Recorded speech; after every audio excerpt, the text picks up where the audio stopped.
Hey guys, Buckeye Bar guys. We wanted to thank you guys for tuning in to us here on Buckeye Bar Talk. Great show we got coming up today. We're really looking forward to you guys listening and watching it. But just wanted to remind everybody, just remember to subscribe to the channel, hit the all notifications bell, and that way, anytime a new show comes up, you guys will be alerted to it. And don't forget to like the video and comment on the video. All interactions with us helps us continue to grow, and we appreciate your support. Now to the show. Welcome back, everybody. Buckeye Bar guys here on Buckeye Bar Talk. I'm Mike. And I'm John. Today's date is Thursday, October 21st, 2021. And we are a couple days away from the Indiana game, night game. It's like, it's sweet revenge, but we beat them last year, you know? Yeah, like, no. It's the weirdest feeling because I'm like, the Buckeyes have to be so amped to like just drill these guys and get vengeance, but it's like we didn't lose last year. Yeah. I like how Day put on his radio show today that it's like, well, we let them back in the game at the end, or however he worded it. I mean, I'm messing up the quote, but we were handling them pretty easily in the first half. Yeah. And it's like you got to get vengeance for a moral victory on their part. It's weird. Yeah. So we'll get into that here shortly. Just wanted to touch on just a couple things, college football, Buckeye recruiting, and then just in the world of my favorite soundbite down in Baton Rouge. So Buckeyes got 2 commits this week. It seems like it's been 5 years since they've gotten. It's been a long time. I mean, yeah, it's always funny. Maybe this happens in other colleges around the country and stuff, but it just seems like they get a whole bunch and then they go dead for a while and then they get another bunch. So it's like, we're kind of, maybe we're in a bunch. I don't know. Maybe we'll get a couple more here in the next couple of days. Who knows? Yeah. And then a lot of Buckeye fans start freaking out like the sky's falling because they haven't had a boom in a while. Yeah.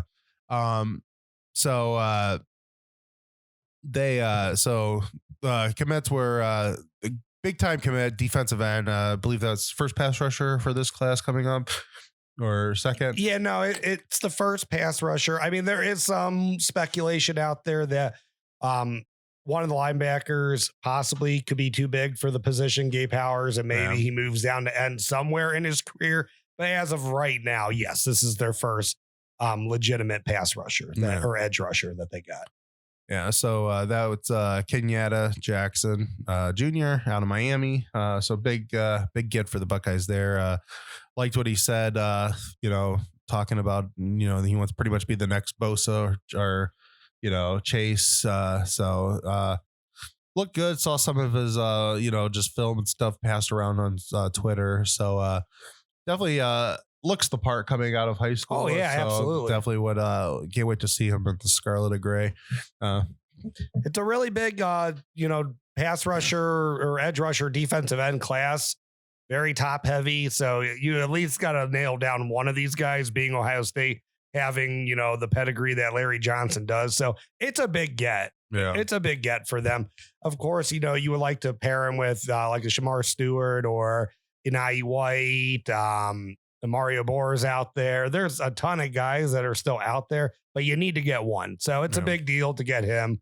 So, I mean, it's a step in the right direction. Hopefully they finish strong with, with this class, with the defensive ends. Yeah. And then, so offensive side of the ball, Avery Henry, offensive tackle. He's listed as, so he'll be coming in. He committed. So, it's nice to see offensive lineman.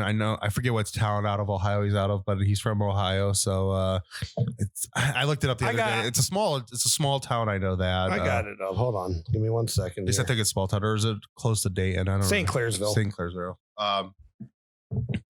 So, I mean, always love when we get offensive linemen. I'm always a big fan of also when we pull kids out of the state of Ohio. It's one position group, you get plenty of in Ohio. So right now, I'm fine with what they did. I know there's been some, unlike, Kenyatta Jackson, there's been some more like mixed bag when it comes to the fan base. Yeah. But, that they, I don't know. I guess I just judge offensive linemen differently because I just think about more. To me, it's more how they end up producing as a group than necessarily what their stars are. I know everybody. I mean, I love the 5-star, high 4-star kids too.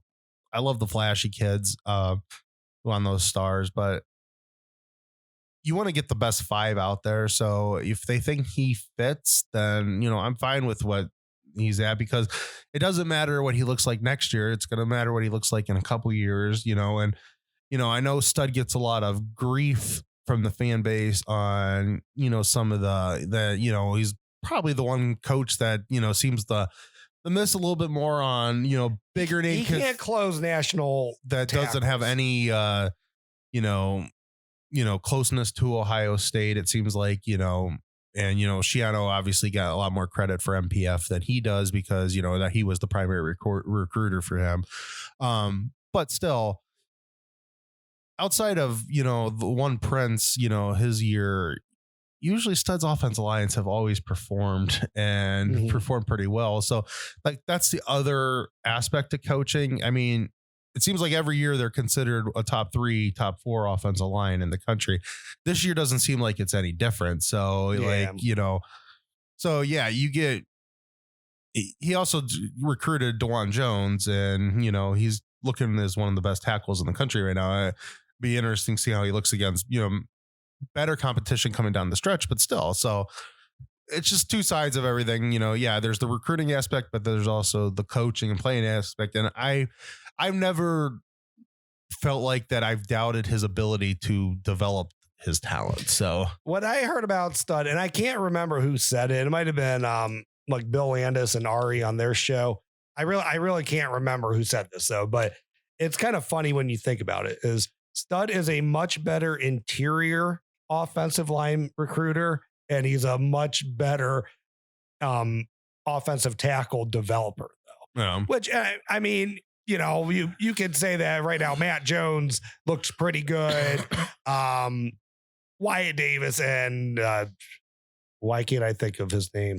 Josh Myers. Like, I mean, they ended up pretty darn good. They were high draft picks. So, I mean, there's definitely a debate to that, but it's kind of funny when you think about it, because it's like the high rated stars, they end up mostly on the interior offensive line, but his tackles actually do a really good job on the field. Yeah, exactly. So sometimes I think that some of the criticism towards him is a little misguided, just because offensive lineman, to me, offensive line always is like the one place where,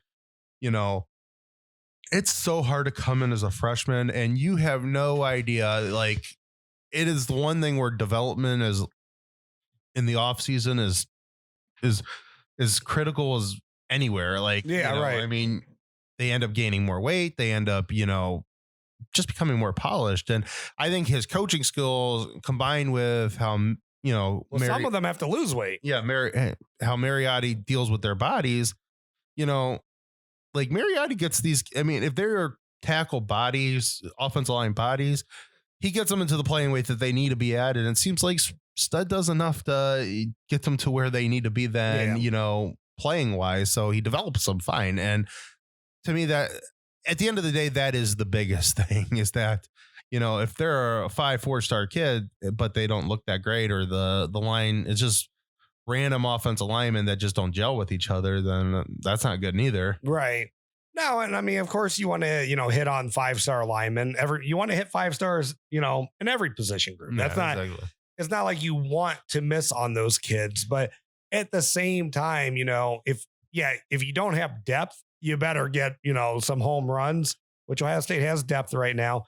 But also, like, you want to have time to, develop the kids, get them physically ready. Exactly. So I think they'll be okay. I mean, sometimes these kids don't ever see the field and they transfer somewhere else, and then they end up a placeholder. You get them for depth that you're fine maybe for the next 2 years, but you need a body if something goes wrong. And then you get a better recruit next year and the kid might go elsewhere. So, I mean, I hope he doesn't go anywhere else. I mean, I've heard the kid's been not Mr. Ohio, but all Ohio for 2 years. So it seems like he's a pretty damn good lineman. Yeah. Yeah, and like I said, it's for whatever reason, it's a state that produces really good offensive linemen, but there's just not a lot of bells and whistles that come with it. So it's like a lot of people. I think if you're a decent offensive lineman in the state of Ohio, with the few exceptions, like you're like automatically guaranteed a 3-star. Like, that's like, these scouting services, like, well, I'm not going to make it out to St. Clairsville to watch him play. So here's a 3-star and, Yeah. I mean, the kid's 6'6", over 300 pounds. So, yeah, I'm fine with that. I think like I said, if they think he was worthy of a scholarship, then they gave it to him. And let's bring it on. Good. All right. Coach Ogeron is been terminated, but he's finishing out the year. So we might get a couple more sound bites. I don't know. I always love to sound bites. All hell could break loose from now to then. Who knows? And the best part is terminated after a touchdown win against a ranked opponent. Yeah. So I want to know where that came from, but obviously they've been wanting to get rid of O for a while. Yeah. I think they were a little nervous that he might turn the season around because, they still only have one loss, right? Or they have two now? Oh, they got 3. Oh, do they? Why did I think they only lost one? to UCLA? They lost to Kentucky. Why did they UCLA? And, I knew about Kentucky. Who else they lose to? They lost another one. Okay. I knew about Kentucky, but okay, so they have a few losses, but like they they're no good. The thing with I think the more interesting thing that's out of this is just that, and I mean, obviously we're going to get more into this as the season goes on, that there are some real possibilities that there's going to be some wild jobs open this year. And because, I mean, LSU and USC are both open. But who ends up taking those jobs and what does that open up is going to be some interesting, could transpire a lot of stuff. And then on top of that, I think Mullen is not a shoe. He's not especially losing to LSU, and like they're going to get pummeled by Georgia. Yeah. There's a lot of people that want him out down there. Is that next week? When is that game? It's coming up in the next week or two. Is it the first week of November normally? Let me check on that. But yeah, so that's next week. Oh, the 30th is going to be a really good day. Good week. I mean, I think that's going to be a just a beat down. I think Georgia's just going to kill them, but so Mullen, I don't think is his job ain't safe in my opinion. So then, there's talks that Mel Teicher might be, that LSU might be favoriting him. There's talks about LSU possibly with Jimbo over at A&M, so Sparty, or if that's true, you could have Sparty or, A&M opened, and even if Florida moves, there's a possibility there. Does Franklin go somewhere? What happens with Penn State, and then you got Luke.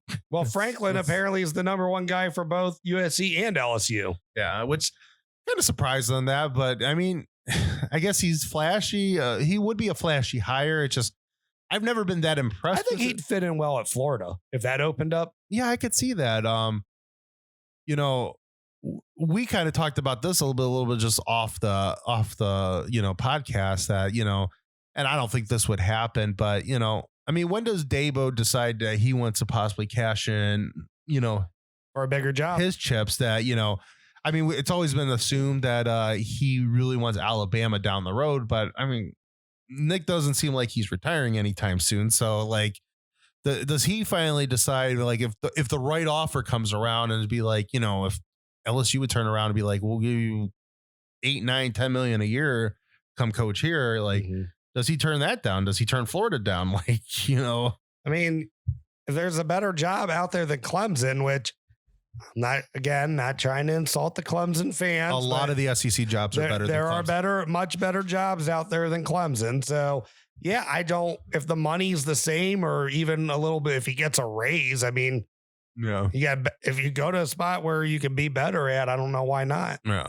There's been talks that Manny Diaz is going to be out at Miami, and because that open up, Cristobal possibly coming back across country, and that would open up Oregon, like, and then there has, because he's performing, and if he still has some tough games coming down the stretch, but there is now some rumors that there's a couple NFL teams that are possibly looking at Harbaugh, and I would have to imagine, like, there's been some talks about possibly the Raiders. If the Raiders would come knocking, I would think that Jim Harbaugh at the end of the season, like I would see him. The only way I would see him possibly staying at Michigan and not going to like the league would be if he ends up beating us. Like, I would think it would be hard for him pressed that then say, I got over my my OSU my OSU nightmare. So peace out. I'm out. Like, yeah, but I could see him doing it. But that, I mean, I don't know. I think for the Raiders, I mean, if you're going to go any direction to replace kind of like the disaster you just had there, it's probably a very safe person to go with. As crazy as Jim Harbaugh is, he's not, I don't think Jim Harbaugh is very controversial in his private life. So, and I mean, people can go back to, sleepovers with recruits. And as strange as that is, I don't think you're going to uncover a bunch of emails from Jim Harbaugh with racist and homophobic, or like, language in it. Yeah. So, usually like our ex-coach see him at the bar, Yeah. I don't think Jim Harbaugh is getting like lap dances and not like pushing the girls off of him. So, there really could be a lot. I mean, there could be a lot of interesting things that happen here. Penn State opens up. Is that Luke's job? Like, does Luke say, you know what? Yeah, I'm going to have to play Ohio State every year. And that could be an emotional issue for Luke. But does he take that chance? Then Mel Tucker. I mean, if I was Mel Tucker, I would give if I'm thought of in those circles, I would give a real hard thought to leaving Michigan State even after 2 years. It's definitely a way big jump up in the world. If you go get LSU and, like, you better be ready to perform. I mean, you're not going to get as many breaks as you would at Michigan State, but I think you got to take a real hard look. Yeah, Florida, at making that LSU, jump. or, if Jimbo ends, I mean, there's rumors that Jimbo's buyout's like nothing or whatever that, I don't think he really has a buyout. So like, I think he can walk. And there's what their ex-AD's there. So like the one that hired him. So like, is that open that up? Does Jimbo just be like, yeah, I'm going to Baton Rouge and, Yeah, I don't. And then like Luke Fickell, I mean, at some point, Luke Fickell's got to move on with his career. Yeah, I agree. And I don't think Cincinnati, like, if everything plays out how it is, I still think they're going to be on the outside looking in this year. Yeah. And I don't think the Big 12, when you lose Oklahoma and you lose Texas, you're losing a whole lot of luster in that conference. I mean, how much respect is he going to get? I don't think he's going to go undefeated with Cincinnati in the Big 12. And one loss Cincinnati in the Big 12 isn't, even if they're a conference champ, probably aren't getting in the playoff. Even though like Cincinnati is not like,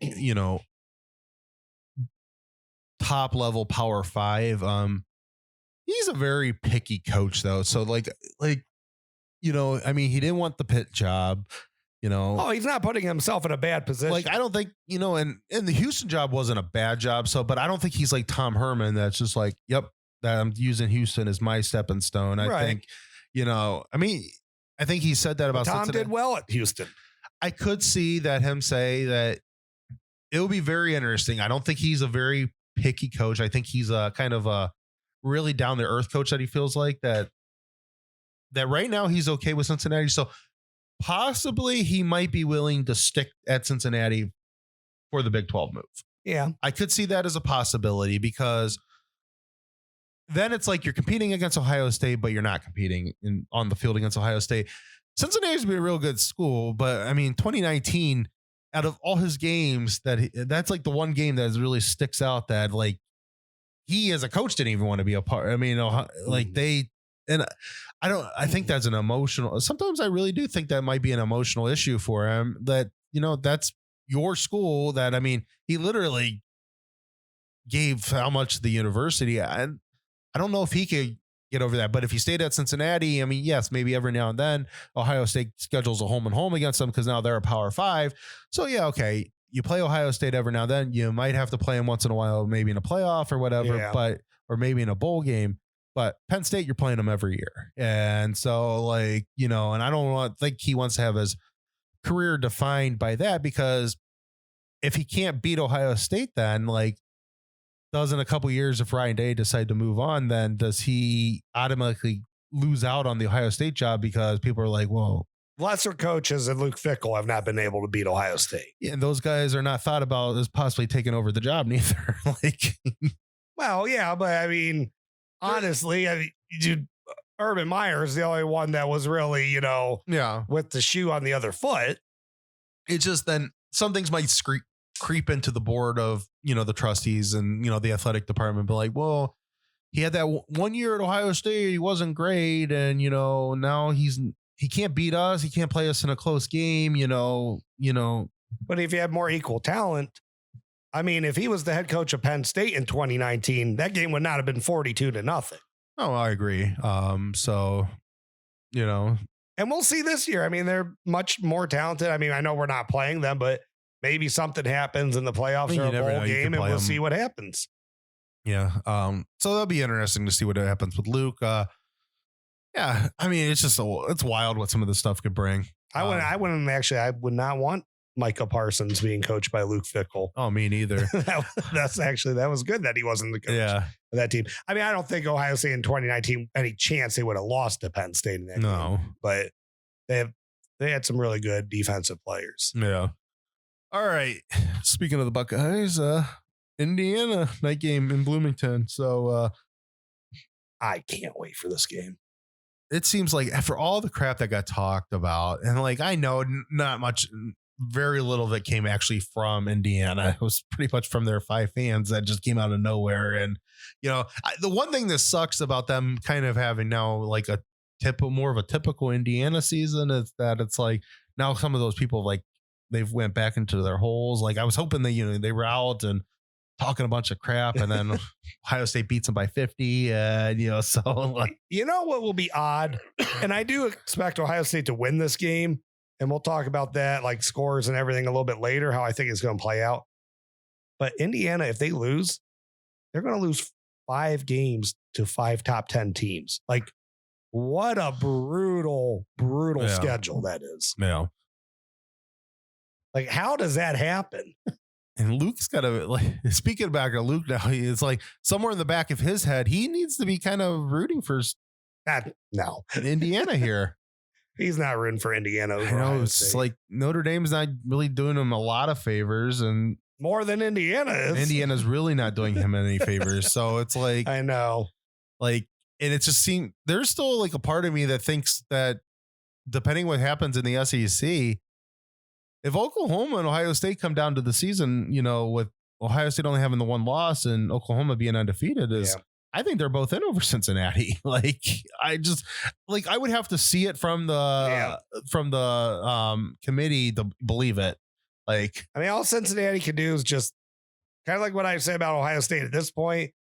Like, it's not just like control your own destiny and win. Like, you got to beat the crap out of everybody. Yeah, exactly. And they have been, to their credit. They have been. They won their tough games. You know, Notre Dame, they controlled that. Indiana, I mean, it was a good game going into the 4th, I think, but they pulled away and won by 2 scores, I'm pretty sure. So they controlled that. At least the end score looks like that. You know, they won really big in that game. But yeah, I mean, they don't got a schedule. No, they don't got much of anything left that really you would respect. So you're supposed to beat the teams by 50. You got to beat them by 50. And they have a hard one this week because they got Navy. Yeah. And that's no picnic to make Navy look bad. I'm not saying Cincinnati's going to lose. I think they'll win, but I don't know. I think it's like a 3 touchdown spread. And that's really hard. I mean, sometimes it's hard to even score 21 points on Navy. Yeah. Do you get the ball enough times? Right. Considering you're going to punt the ball a couple times, you know, are you going to get the ball enough times to really score 3 more touchdowns than Navy? Mm-hmm. So new kids, so they're going to be having a freshman start for I don't know. Indiana. Now today it sounds like Tuttle's starting. Tuttle's back. Again. So I think it's up in the air who the starter could be. It could either be Tuttle or it could be I think his name's Donovan McCauley. He's a true freshman. Big kid. I mean, oh yeah, he's 6'4", 200 pounds. I mean, definitely looks like a hell of an athlete. So I don't know. I might at this point, if I was them, Penix ain't coming back. Like, is it really hurting? I mean, yeah, it's Ohio State. I mean, you don't want to maybe discourage a freshman, but is it hurting the future of your program by just throwing him into the Lions den and just be like, you know what? Prove it, and if you get your butt kicked, just use it as a teaching moment. And, like as an Ohio State fan, I'd be okay with that because I think we could win by, a lot, even though I think we're going to win by a lot anyways. But and then that makes us look better at the end of the day. No. So yeah, that would be interesting. Now, watch last week's game with Indiana.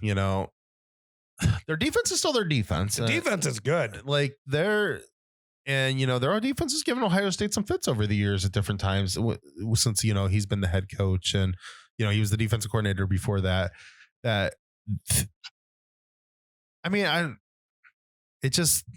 don't think that it's not going to be competitive like the second half was last year, but I think this will be a great test for CJ Stroud because it's really, you got some big time defenses coming down the stretch here. And this is a good one to start off against because they're going to throw a lot of things at them.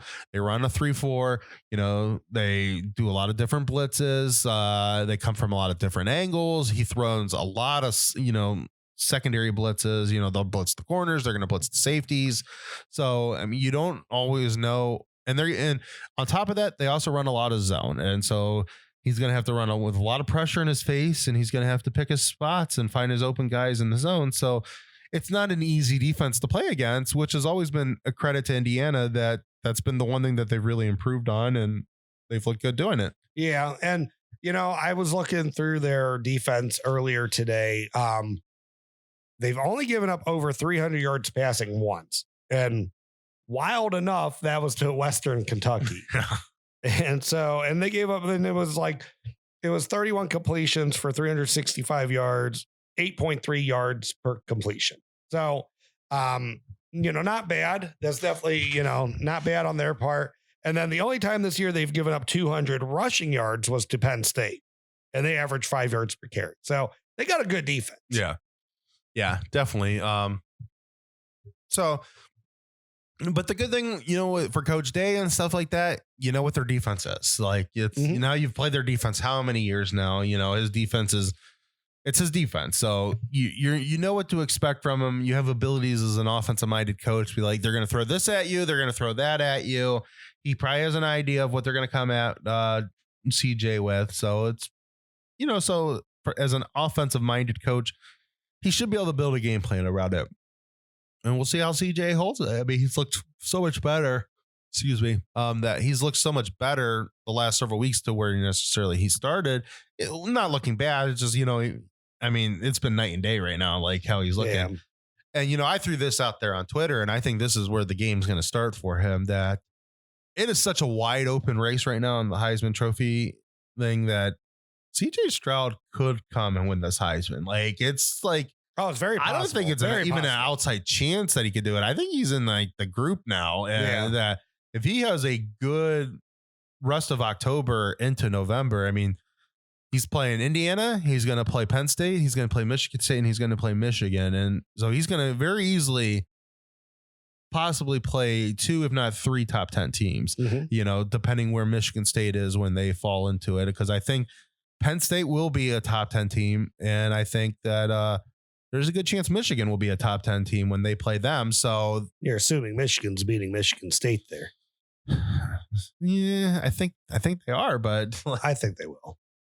I mean, it seems like the couple times, we'll get into that in a little bit. I mean, it just seems like a couple times I've kind of guessed against them this year that they're starting to prove me wrong. And, not saying that I think Ohio State, I think that's going to be the game that's going to put a lot of people's minds that, okay, Ohio State's a playoff team. And I hope people realize it before then.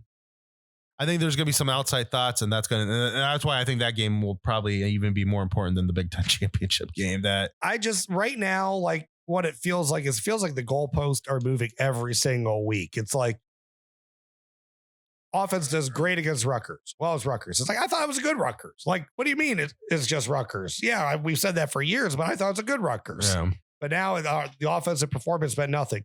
Defense, I mean, gave up some yards, but shut down Maryland. Well, it's Maryland. Well, you said this Maryland team was going to torch us 3 weeks ago. Like, this is the most explosive team. And I get they had injuries, but it just, I mean, you already feel it happening. And then if the offense looks good against Indiana's defense, it's going to be Indiana had guys out. And so you're not going to get any credit till next week. And then we'll see next week. If Sean Clifford's hurt, then you get to push back another week. So you might be right just because, after a while, you got to stop running out of excuses when a team's looking good. And, I think, Purdue's going to be a pretty good, possibly matchup for them. They don't do well in Columbus, though. Yeah. I mean, not always. They're looking okay. They beat Iowa. So, I mean, they beat Iowa down. And they looked like the more physical team. Yeah. I wasn't really scared of Iowa to begin with, but if they end up with the West, man, I'm not. Yeah. I don't know. But anyway, let's get through the East. Yeah. So I really do think that this schedule is setting up for CJ Stroud to definitely be in New York, and he could be a front runner going into New York. And that is just as much as how good he's doing as it is that just nobody's showcasing themselves this year. I mean, you had no favorites coming back this year neither. I mean, there was no Trevor Lawrence's, there was no Mac Jones's or anything like that. So it is a wide open race. I've seen a lot of people talk about Bijan. I mean, that's a very much possibility too, just because it's very wide open. And, so. I mean, Texas got to stop losing. Yeah, I agree. And I think that would hurt him that, I think if one of these quarterbacks, like a CJ Stroud or possibly even this new kid out of, the kid out of Oklahoma now, if one of these kids. He's played one game. Well, if he ends up looking as good coming down the rest of his games, that could be an interesting possibility. I get one game halfway through the season, though. It's a little late to start to say that guy's going to have Heisman numbers. And how does Young look at Alabama? I think, there's always. He's there. Yeah, he'll be there. So. One of these quarterbacks are looking good and they're on a good team, then it will be theirs to lose. I mean, Bijan has to gain a lot. It's a big time mountain for non-quarterbacks to have to climb. I mean, even with, when you think about how good Smith was last year, which probably was the shoe-in to win the Heisman, there was still a lot of discussion in the last couple of weeks, could Mac Jones beat him out because his quarterback versus, versus receivers. But I think that, I really do think CJ Stroud will be in it. And I think we're going to see a lot from him. I think on the other side of the ball, Indiana is they've not been that impressive. They have good wide receivers. It's just who's getting them the ball. I've not seen anything in their running game. I've watched a few of their games this year. I mean, they've shown some flashes. It's their offense is bad. And so I think that sets up perfectly for Ohio State's defense. It's just another building block that keeps growing, gaining, just confidence in yourself. So on that side of the ball, I'm not worried. I don't see where Indiana has the horses that are going to put up points against Ohio State's defense. And I'm just more interested to see how Stroud looks against a very competent defense. Yeah, I agree with that. I mean, I'm looking forward to seeing how CJ looks. Can they get Henderson going? Well, looking forward to what Ohio State has to do to move the ball. If you're not throwing the ball because they got the blitzes working again like they did last year in the second half. The cornerbacks, assuming that the starters are healthy and they're actually giving up some sort of, contention to Garrett Wilson and Chris Olave. It's interesting. It'll be interesting to see, what adjustments you make. If their defense is playing well, do you attack them where they're not focusing on as a defense? Do you just run all over them? Yeah. So, yeah, I think, definitely looking forward to this game. Sucks that we had an off week last week, but it was a good off week. It's a good time to get us coming down the stretch, get some guys healthy, but it wasn't a great college football weekend last week. Iowa lost. There was some decent games on, especially earlier in the day. I mean, the night games were horrible. And you thought the night games were going to be the better, possibly decent games. And then Georgia, Kentucky was supposed to be good.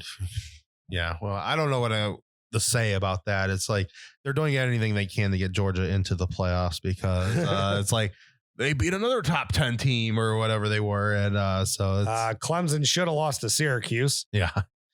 Oregon should have lost to Cal. I mean, how many times are we going to say, I mean, how many teams are going to continue bailing? I mean, Clemson could have 5 losses. Clemson legitimately should only have 1 win this year. Like, that's crazy to me. And I still I just don't get it. Like, how are they that? Like, with that, they have talent there. Like, how are they that far off? I don't know. There's just something. Well, something's not clicking with that team, but that offensive line's god awful. No. Like, I don't know what they were thinking going into the season with that offensive line. And I put on Twitter, I'm like, they're doing their best 2002 Ohio State Buckeye impersonation, but they forgot that, or they didn't get the memo. You got to win all the games. Yeah, exactly. All right. So I think we'll touch on our final thoughts about Indiana here in a couple minutes, go through some games. So before we get into this week's game, Iowa Purdue, man, that was not like that was unexpected. Yeah, I didn't. In no way did I think Purdue was going to pull that off. I mean, I don't think Iowa is the team that I would ever like predict in because I knew it was a decent Purdue team. I would never predict them that they would have just blown Purdue out in that game. But man, the way that ended up, I mean, let's look at this. So Purdue had over 370 yards passing. Wow. Yeah. Iowa didn't even have what they have, like 250 yards offense total. They just don't have the offense. Like, no. if they go up against a team that can actually put numbers on that defense, they are screwed. Yeah. I don't see where they're going to be able to play against any of the Eastern powerhouses, just because, I mean, Penn State, if it wasn't for Clifford going down, I mean, Penn State beats them by what, 2 touchdowns probably? Like, and if Minnesota can get any sort of healthy, or hell, even Nebraska, they've been playing people close, you know, if they can. They haven't played Iowa yet, right? No, neither one of them have. I don't know. Iowa makes it to Indianapolis now. No, I saw some real weaknesses exposed in that game. Yeah. It was this, Purdue. I mean, Purdue still has Ohio State, but they could be a dark horse there to make it to Indianapolis. That would be very interesting. Like, I'm really I'm liking how Minnesota's playing. So Purdue only has 1 conference loss. Yeah, I'm liking how Minnesota is playing. So I'm like part of me thinks that I kind of felt like, at the beginning of the year we were gonna, like I said before that game, I'm like I could see this being a rematch at the end of the year, and then Ibrahim gets hurt, and I'm just like, well, their season's over, and now I'm starting to think that we might have a rematch at the end of the year. Like, they might be the best team out in the West. I mean, without they can throw, I think, a little bit. I mean, definitely Purdue being able to throw helps. I don't know, man. I mean, Purdue has to play us, and that'll probably give them a second conference loss. So Iowa has to win out, but I don't know. I don't think Minnesota is going to be a walk in the park for them. No. And I don't know, I don't know what they got left on their schedule that, and that was tough. Nebraska's their last game. Though it's going to be the one game this year where Wisconsin shows up and they're going to knock out off. That's next week. I don't know. Wisconsin, I mean, they've been so bad offensively, and Graham Mertz is just prone to turning the ball over. And that's what Iowa does so well to get themselves ahead in these games. So I don't know. That'll be an interesting game next weekend. I don't think Wisconsin can do it though, but I don't know, man. I think it's interesting for sure, because Minnesota right now definitely could be the team to do this. They could definitely be the team they could get in over in the West. Yeah. That's assuming Ohio State doesn't lose to Purdue, which, knock on wood, hopefully that doesn't happen again, especially in Columbus. I think Ryan Day is I think he's going to get that. I mean, he was coaching on the team when that happened, so I think that's probably in the back of his head. Coach on the team in 2017 also. This time, I owe Purdue one, so it's going to happen. And I know he wants to give Iowa the payback also, so hopefully they do make it. Yeah. All right, so let's quickly just... There's not really that many impressive top 25 games, but there's some decent top 25 games against decent non-ranked teams. So, I mean, we'll run through a couple of these.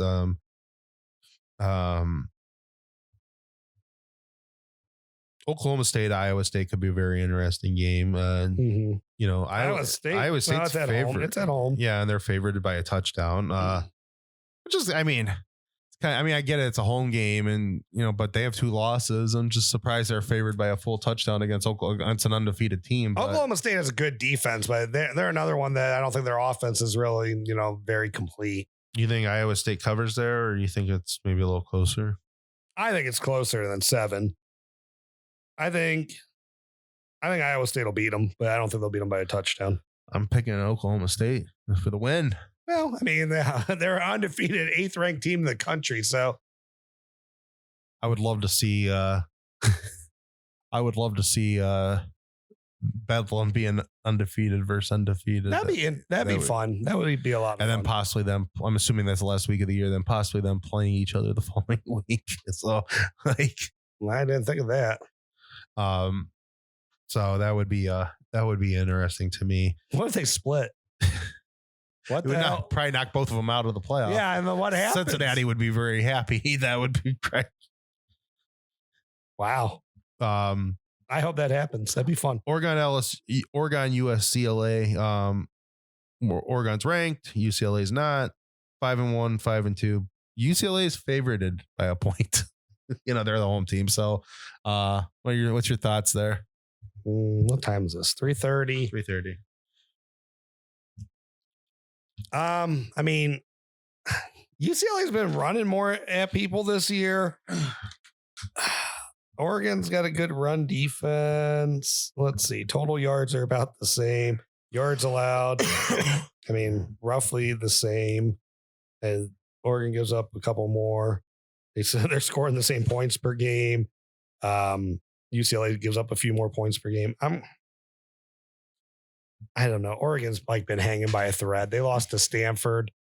And I want them out of there. I mean, we talked about it before. I know you don't necessarily think they pose much of a threat to Ohio State. Another loss helps the Buckeyes tremendously. It's just, I don't think the Buckeyes are going to need it, but you never know. But like I was saying when we were talking before, like Ohio State's kicking the crap out of people right now.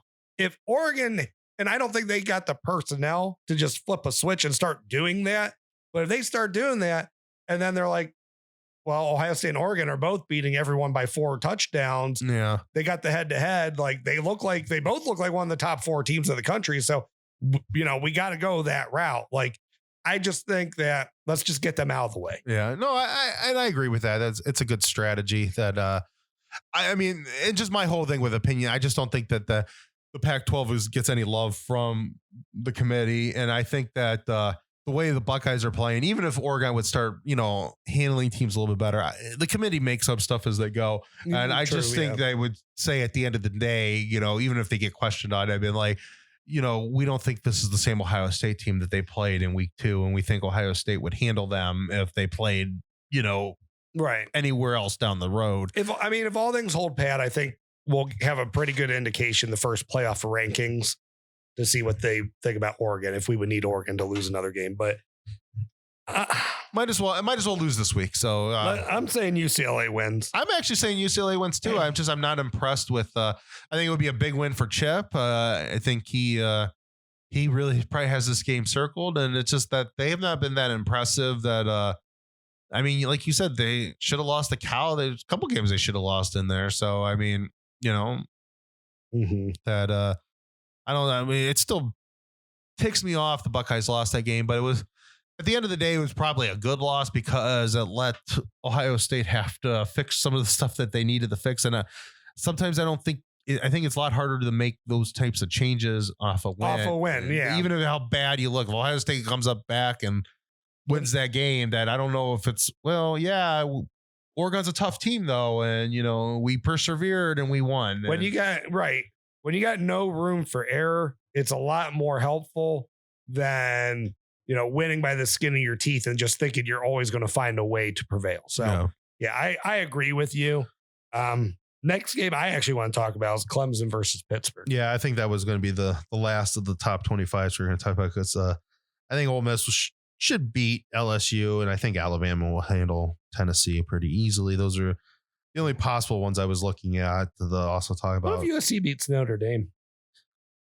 It could happen. I mean, I'm still not impressed with Notre Dame. And I mean, I'm not impressed with USC. Yeah, but I think those teams are much more evenly matched than a lot of people think they are. All right. Clemson, Pittsburgh. I think Pittsburgh's going to win. I think Pittsburgh's going to beat them by at least 2 scores, and that might be 9 points. Yeah. But I think Pittsburgh's going to beat them by I think they have more than a touchdown. I think they've been given They got a good offense. NC State should have NC State did beat them. Who was the one that Boston College should have beat them? And Syracuse should have beat them. Georgia Tech could have beaten them, but I would say for the sure those two should have definitely beat them. Yes. Like, so that, I mean, that's 4 losses. So like, yeah, I know. And that Pittsburgh, I don't know. I guess maybe we'll see how good Pittsburgh's offense really is. Maybe we'll see how good Georgia or Clemson's defense really is. And maybe that'll be an indicator then how good is Georgia really. And I know it's the first game. So, and we say Ohio State gets better week in, week out. You can't say Georgia hasn't gotten I've better. been pretty impressed with Georgia. Yeah. I mean, the only thing I'm not impressed, so I'll take that off the table. The only thing I'm not impressed right now with Georgia, and he's doing okay, is that they need a different quarterback. I mean, we'll see if Daniels comes back or not, but like, it just, I don't think he can lead them to a national title. Like now, if Daniels comes back healthy, I think he's actually a good enough quarterback. I mean, I'm not going to say he's one of the best quarterbacks in the country. I think he's a good enough quarterback with that defense that he can get to the ball to their weapons. I think they actually, with Monken, does have a better offense. It's just, I think with him, it becomes a lot more interesting because this could be the year, if they have a competent enough offense, this could be the year where their defense is just so outright nasty that they're going to win the national title and off of their defense. And it doesn't happen so much anymore. It's usually, yes, the best defense that night wins the game but it's not been, offense wins games, defense wins championships anymore. It's usually the best defense of that night wins the championship. But I don't know, man. There's been a lot that the last offense to score wins the national title. There's been that too. The best offense wins. But a lot has changed over the years. But you kind of get that Denver Broncos, Carolina Panthers feel that every now and then, if you just have that great defense, they're going to smother, they can smother an offense. Yeah. And I don't know, I'm kind of getting that feel with Georgia. So, I mean, we'll see what happens, but if Alabama makes it to the SEC title game, we'll see what Georgia's about. Yeah, I agree with that. And that's not saying Alabama's going to handle them in any way. We'll see what they're about. If they can handle that offense, then I think they'll be okay. Yeah. In the playoffs. But yeah, going back Pittsburgh Clemson, I could see it being a 7 to 10 point win for Pittsburgh. Like, just not impressed with Clemson at all. And I just don't get it. It's like, I get that.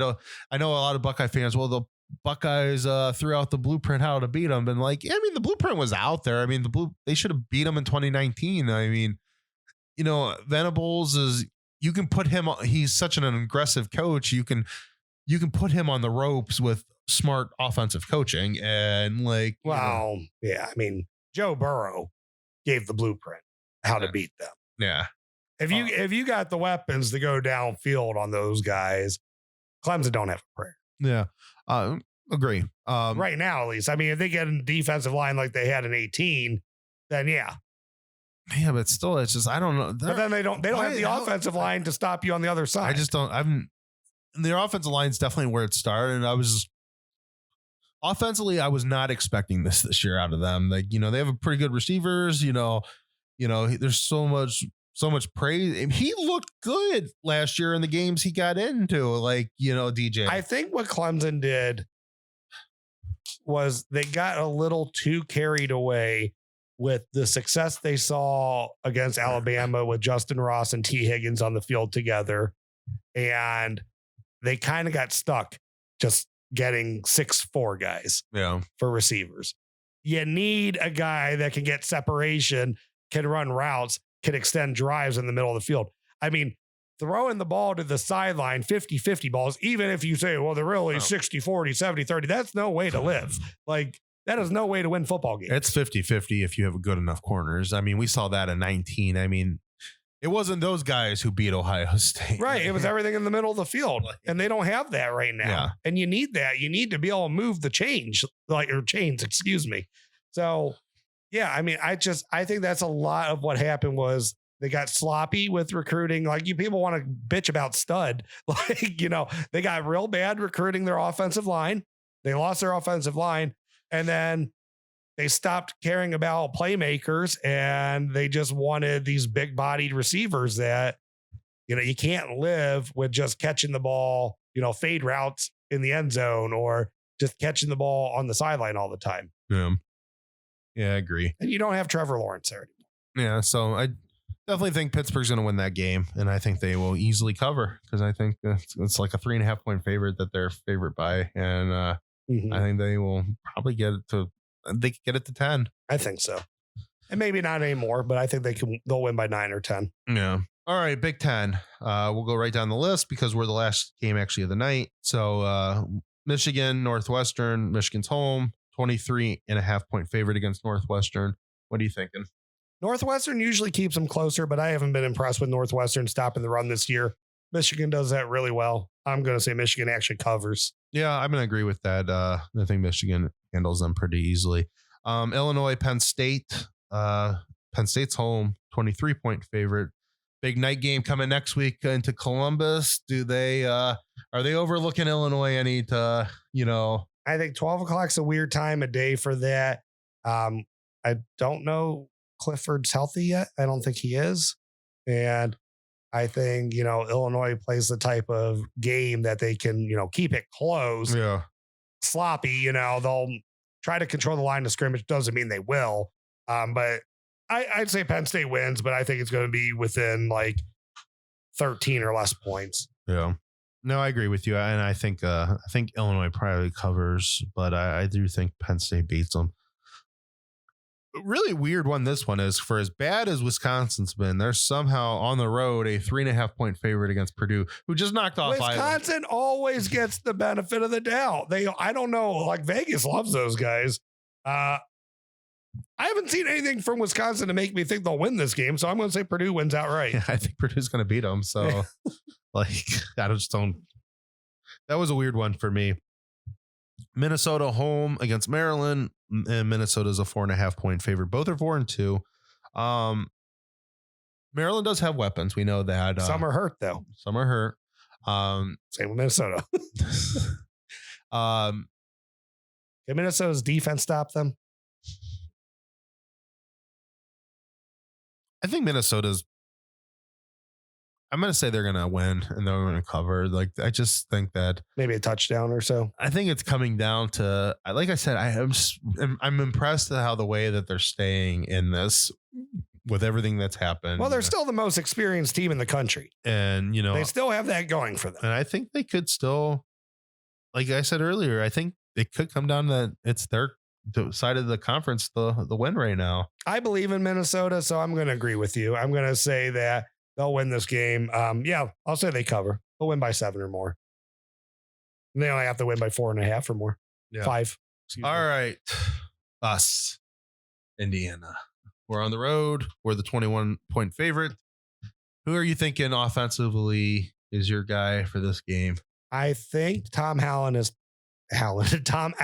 taken notice the last 2 weeks or 2 games. He's seen what Stroud's done, and he's going to try to confuse Stroud. He's going to, come in with his delayed blitzes, do some different things with his back 7. I think it's going to be way open for the run game. Mm-hmm. And I'm going to say Trey Henderson. I don't want to be crazy. I keep saying crazy stats for him. So let's say 160 yards on the ground, 200 total yards, though. He'll have at least 40 yards receiving, 3 total touchdowns. No. Can see that easily. Defensively, and then I'll throw out mine. What do you think on defense? Are we gonna get a fifth straight pick 6? Yes, we will. Steel Chambers, come on down. So Steel Chambers is gonna get his pick 6 this week. It's a good one. Steel Chambers will be the defensive player of the game. He'll have a sack and he'll have 2 tackles for loss. He'll lead the team in tackles, but he's gonna get pick 6. No. Offensively, I'm going with, I actually agree with you with Henderson. I just think that they're going to throw a lot at Stroud, and I think Ryan Day is going to be very open to just letting his running game, just beat the brakes off of them and just loosen up their defense. And then I think Stroud will then start really hitting. I think Stroud will be fine. It's just, I think Ryan Day will come in with kind of the mindset is that, they're going to throw a lot at him. So let's ease him into this game. We'll use Henderson to do that. They're going to probably be running a lot of different zones and stuff like that. So there should be openings in there. So I agree with Henderson.